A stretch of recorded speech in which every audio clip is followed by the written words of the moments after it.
The family meeting was set for 3 p.m. on Sunday because evidently that's when aspirations meet their demise in the Harrison residence. I entered our household's formal eating area to discover them gathered like judges. Mother positioned at the table's end wearing her pearl jewelry and expression of displeasure. Father fixing his spectacles with that specific blend of worry and patronizing attitude, my elder sibling Trevor in his impeccably ironed polo and his spouse Amanda gripping her luxury handbag as if it could protect her from my seeming incompetence. "Take a seat, Victoria," Mother stated, indicating the chair they'd placed directly opposite everyone else. The accused position. "We must discuss matters." I'd anticipated this for months. Since I'd relocated to that humble studio residence downtown and begun operating my worn Honda rather than the BMW father had purchased during my university years. Since I'd ceased requesting their financial assistance and begun appearing at family meals in denim instead of the professional attire they anticipated from their investment banking offspring. Well, previous investment banking offspring. At least that's their assumption. "Victoria," Father commenced, withdrawing his spectacles for cleaning, his characteristic gesture before delivering unfortunate news. "We're troubled regarding you. 8 months have passed since you departed Goldman Sachs. And honestly, we observe no advancement." Trevor positioned himself forward, his face displaying perfect combination of sibling worry and arrogance. "Tori, we understand you're experiencing something. The quarter-life crisis situation, we comprehend, but you're 29 years old. You cannot continue drifting around pretending to be some entrepreneur. The activities you perform on your computer daily," Amanda added, her tone laden with barely hidden contempt. "Day trading or similar, that's not employment. That's wagering." I nearly chuckled. Day trading. If they only understood. "We've shown patience," Mother proceeded, her voice adopting that tone she employed when I was 12 and had dragged mud across her spotless kitchen. "But sufficient is sufficient. This household has a standing to preserve. When individuals inquire what my daughter does professionally, I shouldn't need to fabricate explanations." "What precisely do you believe I do daily?" I inquired, genuinely interested about their view of my existence. Honestly, Trevor adjusted in his seat, preparing for what was obviously going to be an extensive explanation of my shortcomings. "We believe you're experiencing depression. You scarcely exit that tiny residence. You dress as if you're still attending university, and you operate a vehicle that's older than some junior staff at my company. You possessed such promise," Father added, his voice weighted with disappointment. "Graduating summa cum laude from Wharton, leading your class at Goldman's preparation program. You were positioned to achieve managing director by 35. And now observe you."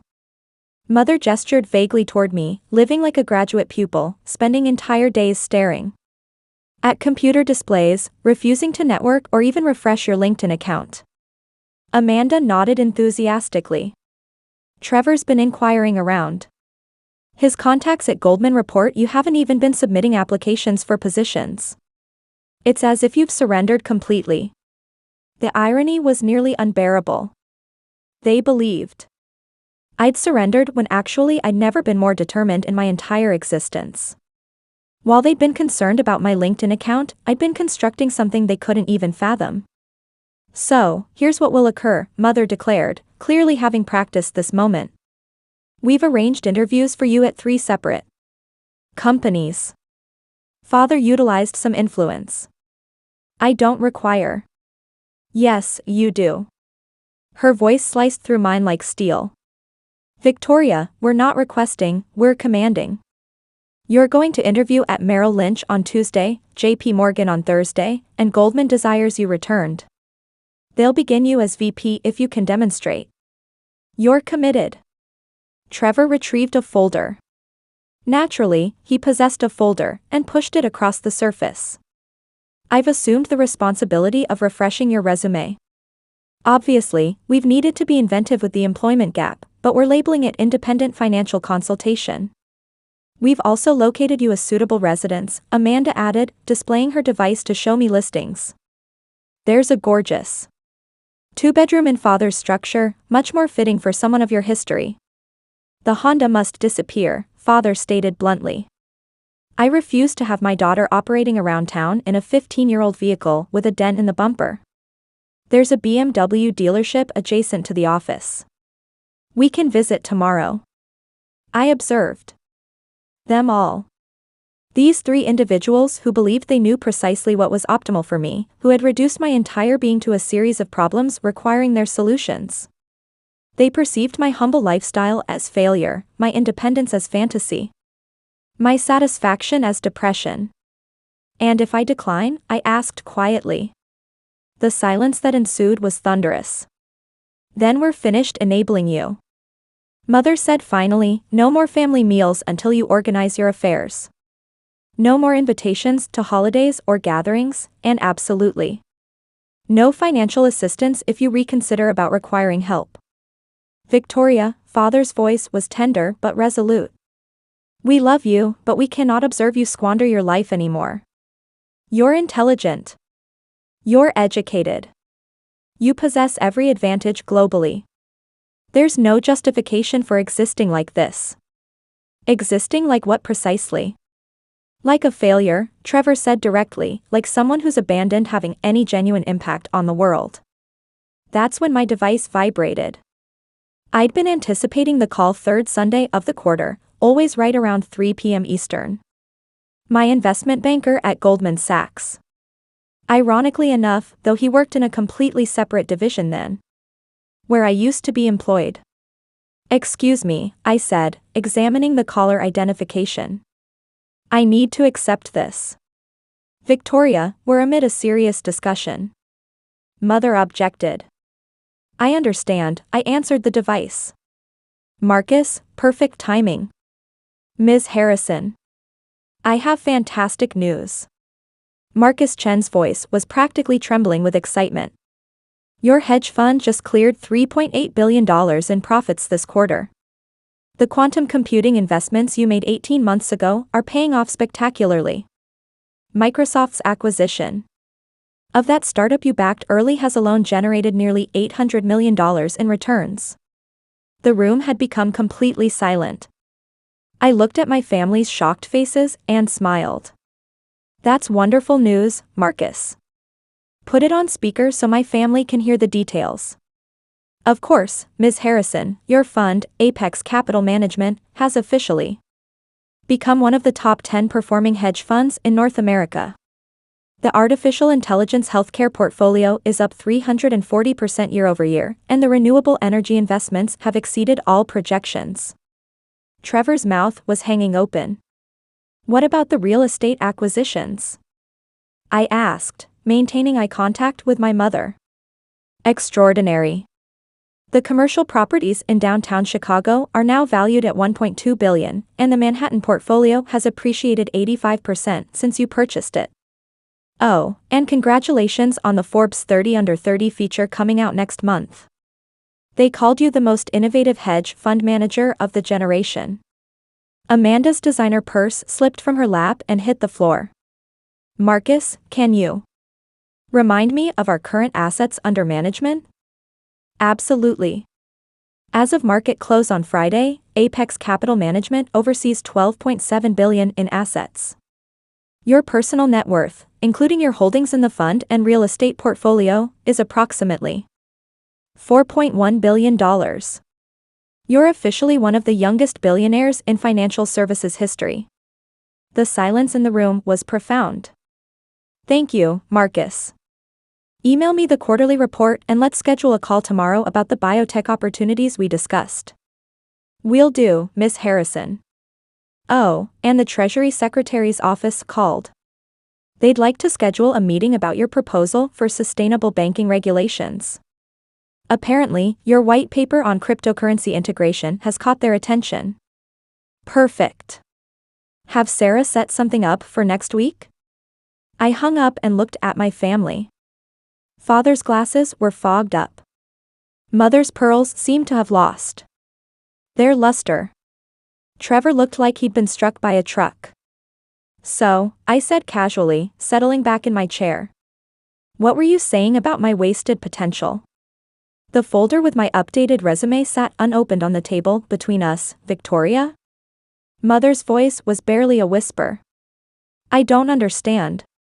How? When did you start a hedge fund? About 2 years ago. Right around the time you all started worrying about my career trajectory, I pulled out my device and showed them the Apex Capital Management website, complete with my photo and biography. Turns out that gambling Amanda mentioned, I'm pretty good at it. Trevor finally found his voice.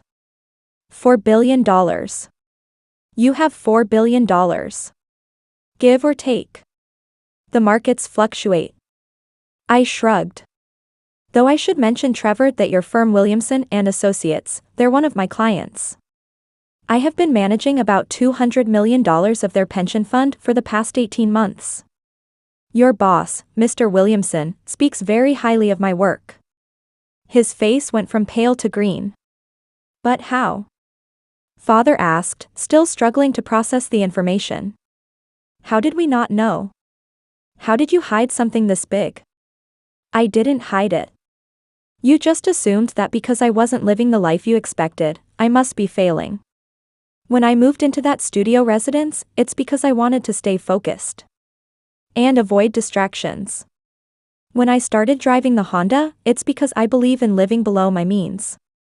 When I stopped asking for money, it's because I was making my own. Amanda was staring at her device, clearly having Googled my name. You're actually famous. Forbes, Bloomberg, Wall Street Journal. They've all written articles about you. The mysterious fund manager who came out of nowhere. I nodded. That's what they called me, though I suppose it was only mysterious to people who weren't paying attention. Mother looked like she was going to cry. Victoria, why didn't you tell us when during the quarterly family dinners where you spent the entire time asking when I was going to get a real job? Or maybe during the phone calls where you worried about my concerning lifestyle choices? I kept my voice gentle but firm. Mother, I tried to share what I was doing. Remember last Christmas when I mentioned the quantum computing investment?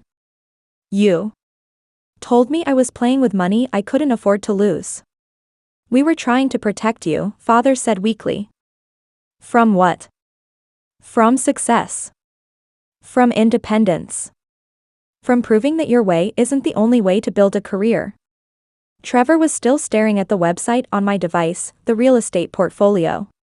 You own half of downtown Chicago, not half, about 15%. Though I am in negotiations to acquire the building where your firm has its offices. I smiled at him.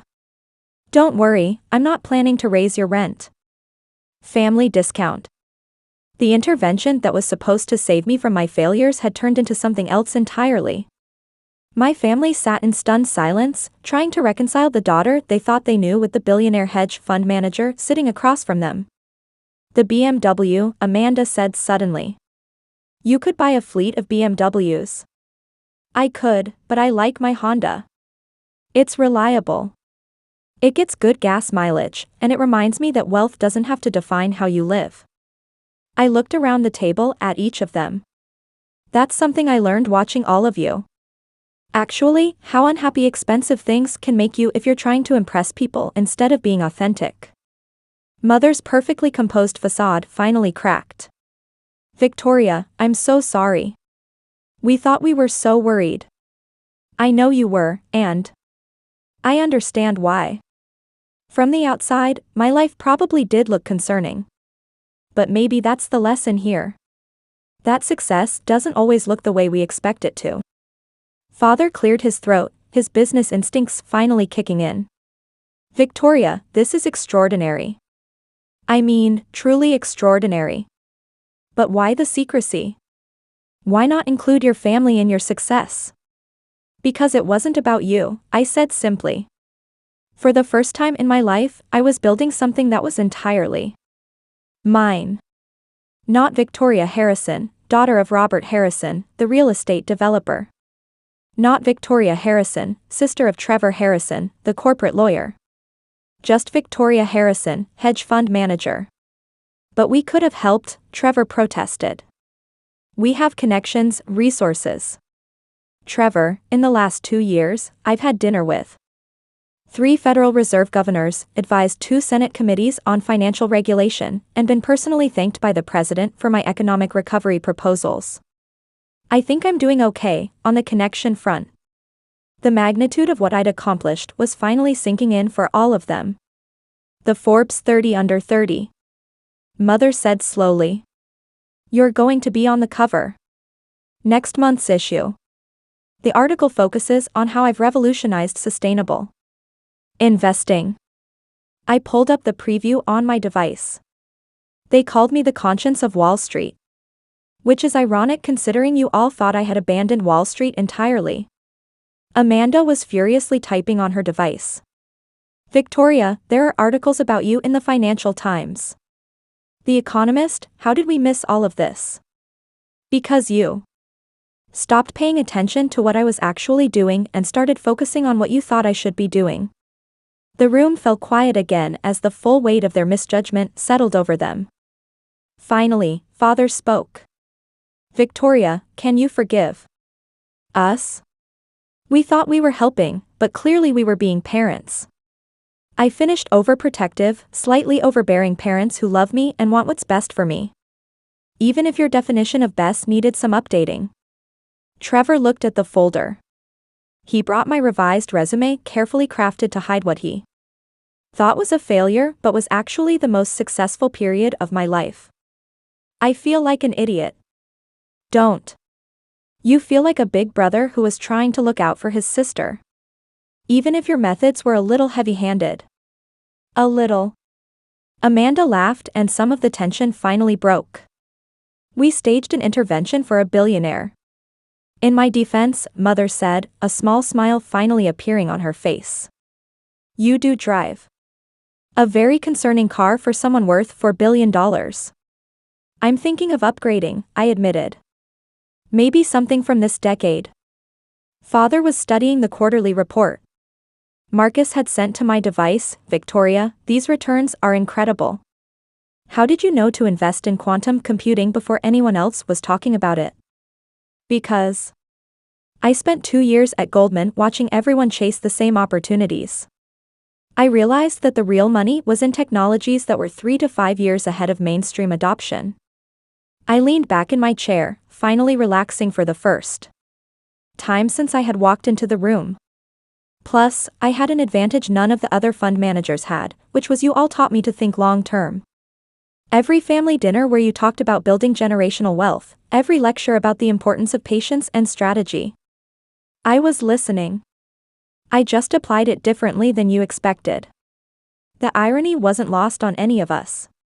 The values they'd instilled in me had led to success beyond anything they'd imagined.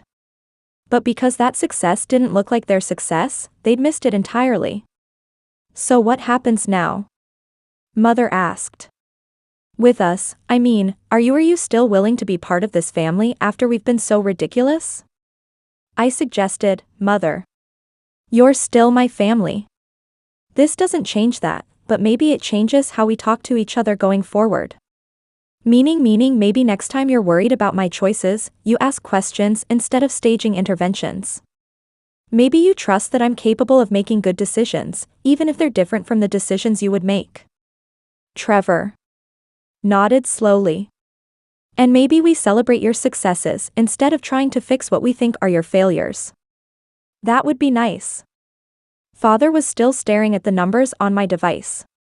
Victoria, I have to ask. Do you need anything from us? I mean, clearly not financial support, but actually yes. I smiled at him. I need you to stop worrying about me. I need you to trust that I know what I'm doing, and I need you to understand that my version of success might not look like yours, and that's okay. Deal, Mother said immediately. Though I reserve the right to worry about you for non-financial reasons. Like whether you're eating enough vegetables and getting proper sleep. That's fair. Mother's privilege. Amanda was still scrolling through articles about me. Victoria, there's a photo of you at some charity gala with. Is that the Secretary of Commerce? Probably. I attend a lot of those events. Networking? You know. I winked at Trevor. Turns out I'm pretty good at it when I'm not being told I need to network more. The afternoon that had started as an intervention about my failures had turned into something completely different. My family looked at me with new eyes, not as the disappointing daughter who'd lost her way, but as someone who had found her own way and succeeded beyond their wildest dreams. One more question, Father said. The studio residence. Are you planning to move somewhere more appropriate for someone of your stature? I thought about my modest residence with its single window overlooking the city where I'd spent countless hours building my empire while my family worried about my lifestyle choices. You know what? I think I'll keep it. It reminds me of what's really important. I stood up, gathering my purse. Besides, some of the best work gets done in small spaces with minimal distractions. As I headed toward the door, Mother called after me, Victoria, next Sunday dinner. Would you like to tell us about what you're working on now? I mean, really, tell us. I turned back to look at them. My well-meaning, loving, completely humbled family. I'd love that, Mother. I've been working on something pretty exciting and sustainable. Agriculture technology. $4 billion is just the beginning. And with that, I left them sitting around their formal dining table, probably trying to figure out how they'd so completely misunderstood the daughter they thought they knew so well. The intervention was over, but our real relationship was just